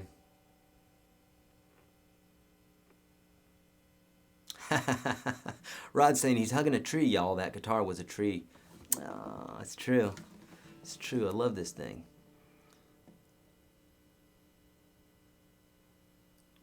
What's your favorite acoustic guitar? This one is, my friend. Eric, did I just hear you say swag giveaway? You did, Sean. We're going to be doing some swag giveaway, my friends. You know we love giving stuff away, so, you know. Okay, Rusty is saying, I belong to UGS, but would like to get the 365 guitar plan. Do you plan to put that on sale anytime soon for the holidays? Rusty, let me clue you in on something here, Mr. Man. It's yours already. For free. If you get inside the Unstoppable Guitar System, we bundle 365. So it's yours already. Here's what to do. Go to the top. You're going to see something that says My Library. Go there, and you're going to see your other courses that you have that I've given to you. Okay? So if you're in UGS, you've got it. Okay? Subskip. Thank you so much, friend. Click on the library link. All right. We got some UGSers in here. They know what I'm talking about. Yeah. Beautiful. You guys are slaying it. Yeah, you're already enrolled in it. Yep. What year is this Gibson? I don't know. I don't know. And Gibson's whole dealio on their serial numbers all jacked up. So you really got to like have a PhD in Gibson serial numbers to understand it. But I think it's a 90. I have no idea. I have to look. I looked it up one time. I have to look. I did look it up one time. For what purpose are mexadolic scales good? I have no idea what that is, mexadolic. So they're probably not used for much. And I mean that honestly, because if I've never come across them, chances are they're not used very often. Or it's the name of something that I'm already doing, right? So for years, I taught the cage system, but I didn't know it as the cage system. These are patterns I found out. And then here comes the cage system, right? But nonetheless, I don't know what that is. I'd have to look that up, my friend. But here's the deal. Look it up, that's fine. But don't get obsessed with like things like that. You can look it up, but don't. I guess here's the deal. Is I see a lot of new musicians thinking that no one before them has been a pioneer. Now, I'm not discouraging you to dig in, see if you can find something new about music, but it's real simple. It's 1 through 7. And chances are, whatever you're thinking that is brand new is not brand new. It's been done before. Still, venture out there, but don't be surprised if whatever it is that you discover is brand new is not brand new. And if you do discover something new, then great, let me know. Otherwise, it's pretty much all been done before. And then also, a lot of times people are looking for a specific scale or a specific chord that's going to magically make their guitar glow and they'll become a rock star overnight. Never seen it happen in the history of ever, okay? It's all about the pentatonic scale, basic chords, go out from there, okay? Expand from there. Okay, so seems like a lifetime ago, once upon a time at band camp, someone taught me to quick tune with harmonics. Does this work? Yes, I have a video for it on YouTube. I think so. I definitely have it inside the Unstoppable Guitar System, but I think I might have one on YouTube. Are your licks played unconsciously, developed over time through muscle memory? Yeah, a lot of stuff is, exactly. It's kind of like, for those of you that are like unconsciously, like, I can't imagine thinking like that. You can, you do it all day long when you walk, when you talk. Right now I'm playing the guitar and I'm playing chords and I'm playing these forms and I'm talking to you consciously because I have to think about what it is I'm going to say because I haven't ever been in this moment before that I know of, unless it was in a parallel universe. But nonetheless, I've never been here before, so I have to take this moment in time and think about what it is that I'm going to say. But I've played these chords a bunch before, so I can just do that. That's in my subconscious, okay? So you do this when you're walking, talking, driving, doing other things that you know how to do, right? That took you some time as a child. Let's go back to 2 years old when you couldn't walk, talk, or poop in the potty. You had to learn that stuff, okay? So everything's learned. There's nothing that's not learned except for the real core stuff like breathing, okay? And even that, I think I remember that friggin' doctor slapping me right in the ass saying, hey, breathe. So even that was a little reminder. Psh, hey, breathe, right? So everything's learned, okay? All right. Have you ever played in any Audio Slave or Rage Against the Machine? Tom Morello's sound and style is inspiring. I have not, my friend. I have not. Hard work will make your guitar glow. It is so true. Mexadolic is for Mexican mariachi music. I don't think so, but I thought that I was going to make a joke about that, but yeah.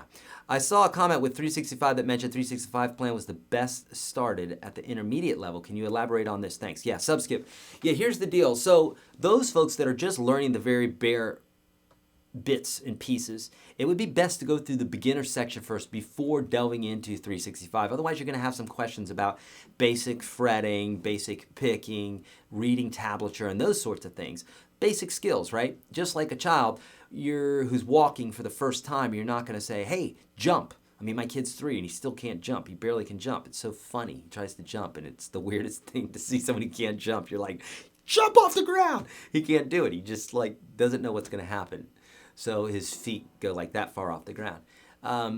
So it's so cute. But nonetheless, if you're riding the bike for the first time, you're not going to teach a kid how to catwalk or wheelie, right? You got to learn to just be on 2 wheels. And you're doing this, right?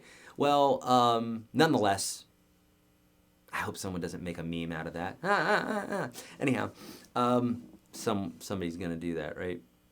Nonetheless, you got to learn the basics before you can learn those other bits, and that's why I highly suggest going through the small portion of the beginner section first. Intermediate and advanced get much bigger, right? But you got to go through that beginner section first, even if you are doing it at double speed, so you can get those basics down. Cool? Cool. Gary, do the free downloads you give on your website automatically come in the UGS My Lessons section? No, they're not just in there. But yeah, everything's automatic. So like 365 would be in your library. To download my album, that's in the resources. The jam tracks are there. So anything is there automatically. Indeed, yes. Nice string theory reference. Ullman's saying, I need to look that up the other day. I looked, I don't even know what the string theory is. And I looked it up the other day because I like concepts and I like to understand the way different people think. And it was quite a lengthy video, so I didn't get to watch the whole thing. So I'll need to watch something like a short version of that, string theory references. So isn't that funny that we can know something without knowing something? So like string theory, if I don't know what that is, I don't know what reference I was giving there. I don't even know what you're talking about there, Omen, what I said. But isn't it funny that nature, that the universe, all this stuff is happening around us, man, if we just wake up. There's crazy stuff happening, man. Like, seriously. We got to wake up, though. We got to stop our routines. We got to do stuff different.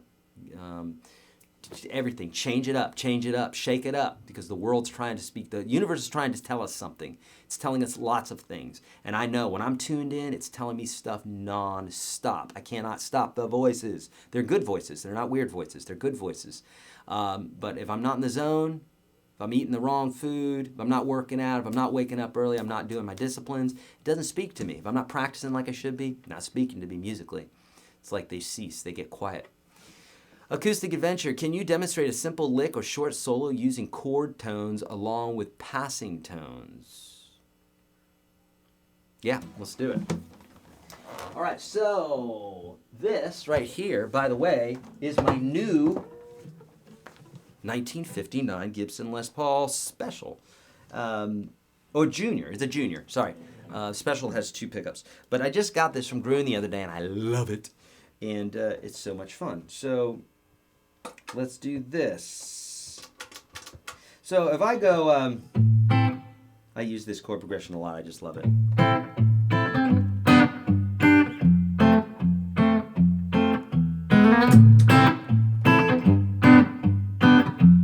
This is an A minor.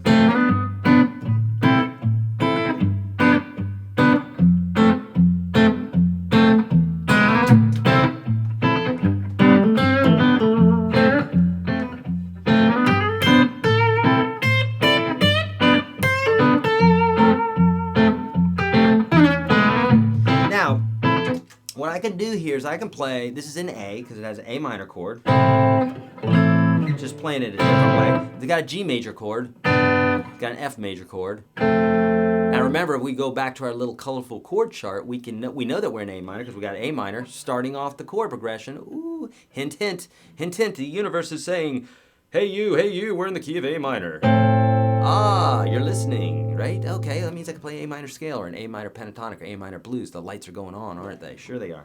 So A minor, and we hear an F and a G. All 3 of those chords say we're either in the key of A minor or we're in the key of C. But since we're starting on an A minor, we've never even played a C chord yet, chances are the clues are pointing to A minor. It's the universe again saying we're in the key of A minor. So right off the bat, I know I'm in A minor. And my chords are A minor, G, and F. So if I exploit these chords, as Acoustic Adventure is saying, can you demonstrate a simple lick or a short solo using chord tones along with passing tones? So I'll do this, okay? Right, and what I'll do is I'll show you like literally how I think about this. This is what you could do. Get a loop or take a real simple chord progression. However you may need, whatever that means to you, simple, okay? 2 chords, 3 chords, no more than 3 or 4, no more than 4 chords probably. Play it nice and slow so the chord stays on that chord for a little while, maybe not as quickly as this one, and then you can think about that chord and play the chord tones over it. I'll show you how I do this. So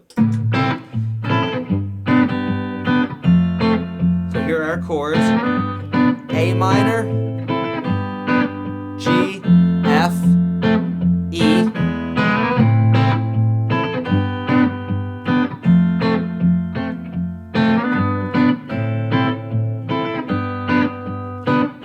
not really soloing yet, but I could go.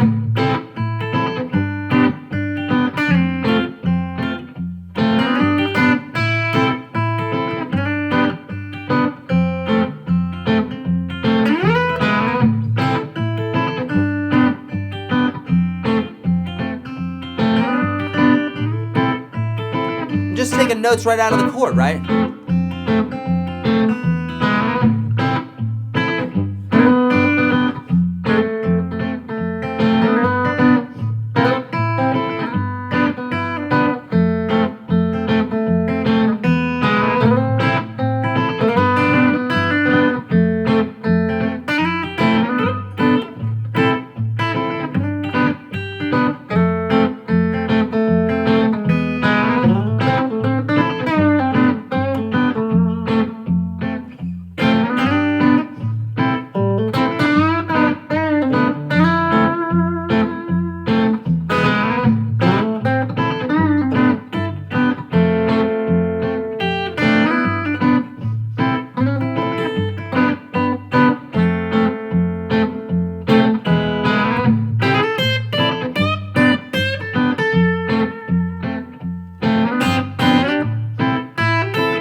What I did there is, like, you know, basically I was kind of noodling around there with the blues scale, the pentatonic scale, but then I was aware of what chord was happening at the same time. And if I'm like, I'm on the F chord, then I can always grab any note out of that F chord. Now, trust me in this, it's gonna sound mechanical, and you're gonna think, well, yeah, I'm just physically shoehorning these notes in there. Well, that's the way it is at first. Like, how else would it be? If those simple things, those three simple things I mentioned to you are learned, right? The walking, talking, using the restroom are things that are learned, then why wouldn't this be learned? This is much higher level stuff, right?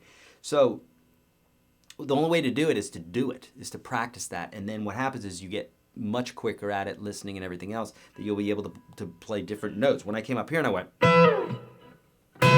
right? Well, that was from this, when I went to the E chord.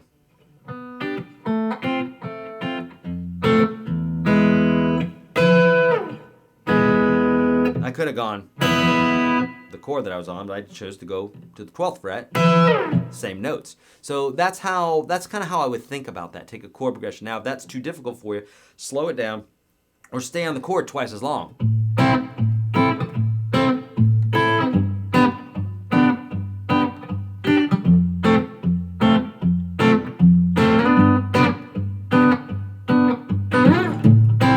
That sort of thing. Cool? Okay.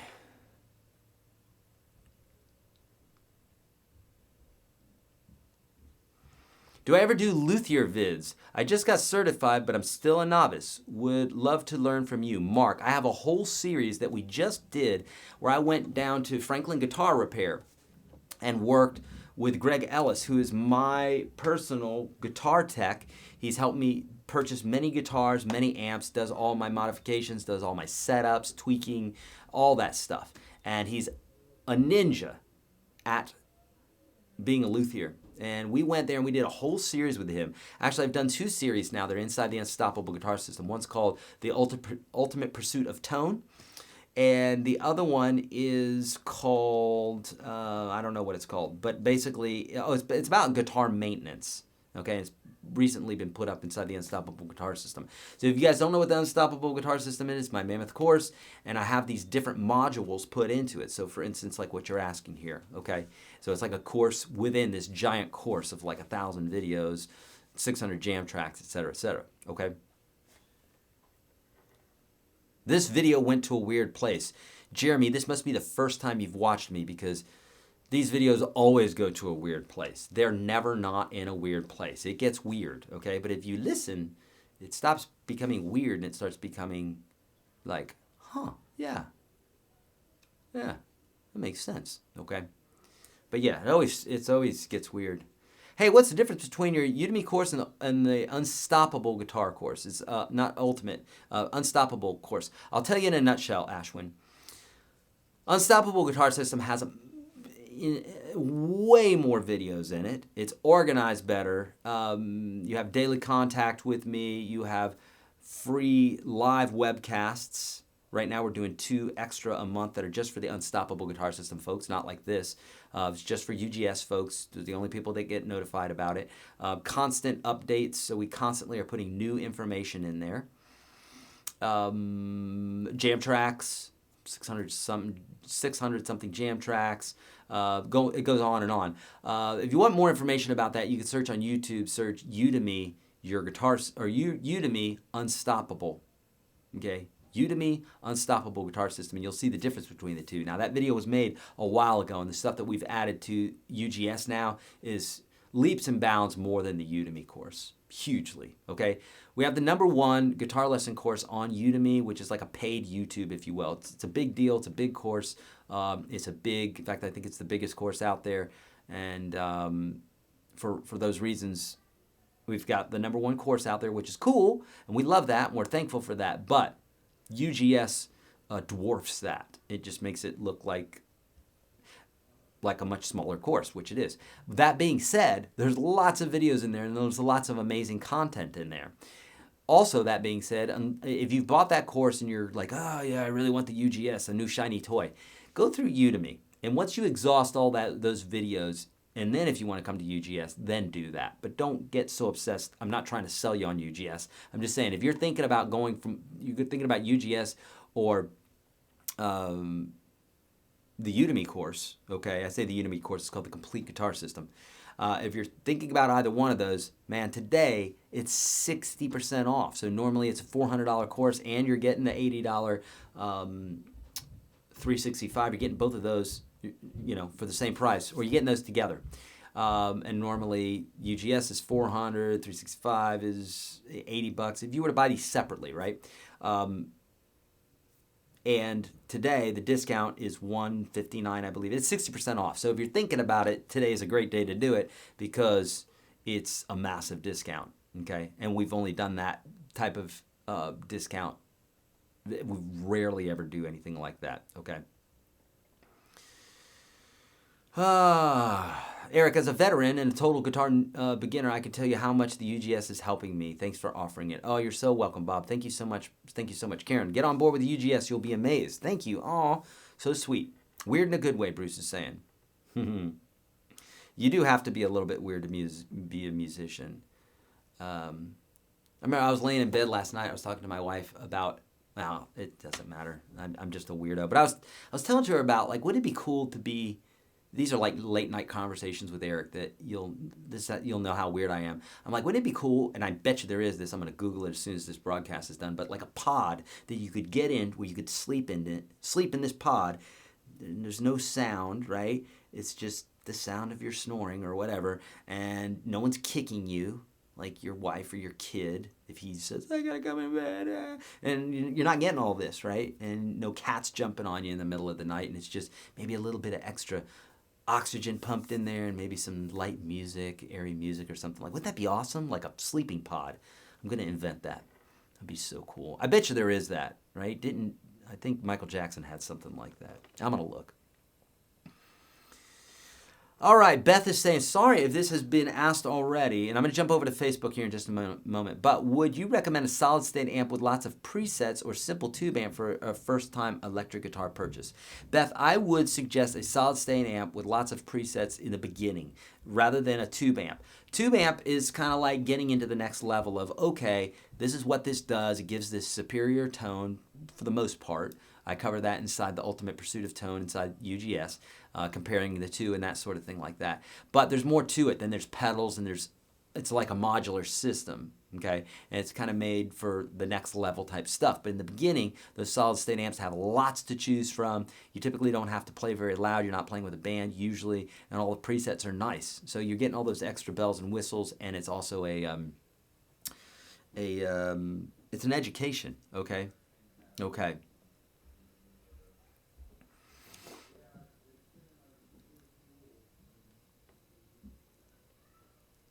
Okay.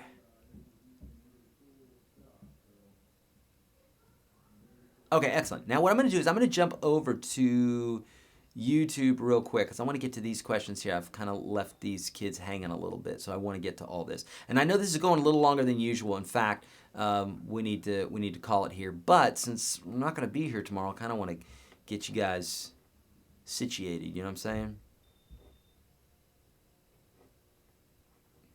Will we have 3XX? I think so. We'll have that. We should have that on. Yeah, we're going to have lots of different sizes for those t-shirts. Okay. Fingers are pretty sore. Total newbie. What's a productive practice activity from UGS that's not so fretting heavy that I could do in between days my fingers regain sensitivity? What about additional picking exercises like the pick rest one?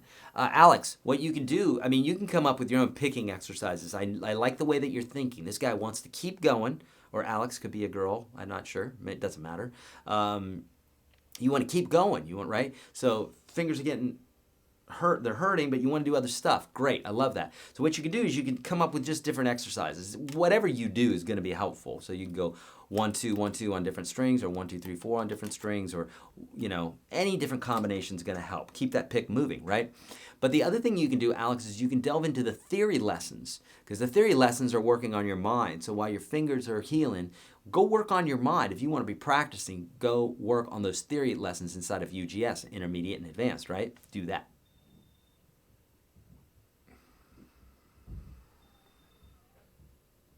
Eric, will this PDF be available after the live streaming? I'm asking because I'm working on a cruise ship and I'm actually in Japan, so difficult for me to follow right now just because of different hours and times.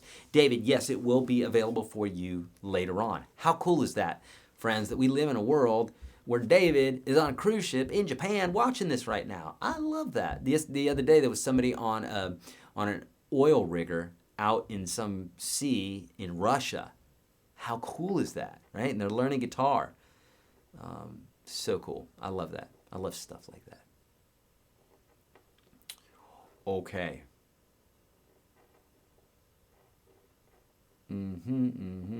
Yes. Okay. Great, great, great, great, great.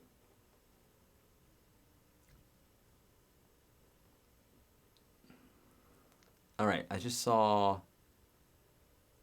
just Emirates and then home. Oh, thank you so much. So kind of you, David. Good night. He's going to sleep. All right. Indeed, Alex. Yep. If you're inside the Unstoppable Guitar System, you get 365 as well. Okay.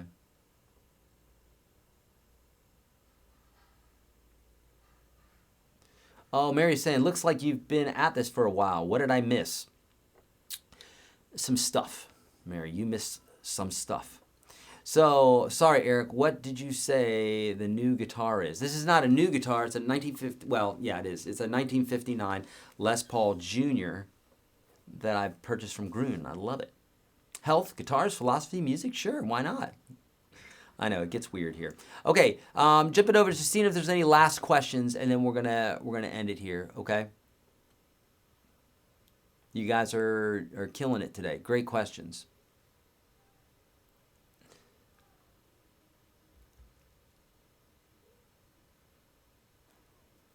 Okay. All right, no more questions there on YouTube, so we're going to hit it here. So I'm assuming that you guys have a basic concept of this Nashville number system. Let me implore you to download that PDF and read through that PDF. Look into my ocular sockets for a moment, okay? Seriously, look into them. Listen to what I'm telling you. Understand the Nashville number system. If you've been playing for like a day or so, then put this PDF aside and don't worry about it yet. Unless you desire to do it, then do it. But if you're like, oh crap, another thing to learn, I'm just trying to fret the guitar. If you're doing that, then just set yourself a little reminder to come back to this PDF and understand this Nashville number system. I promise you, you're going to use it a ton. Those folks that know it just play guitar differently because they see everything the way it should be. It's just this amazing perspective, okay? But if you've been playing a little bit, you got the basics down for for fretting and picking and strumming and those sorts of things. You've gone through the free 30 videos that I'm giving you today and inside the top of the PDF. If you've done all that stuff, then friends, understand the Nashville number system. I promise you it's going to change the way you think about guitar. So go pour over this PDF, do the songs that are in there, and I promise you, you're going to understand things in a way that you never have before. Okay?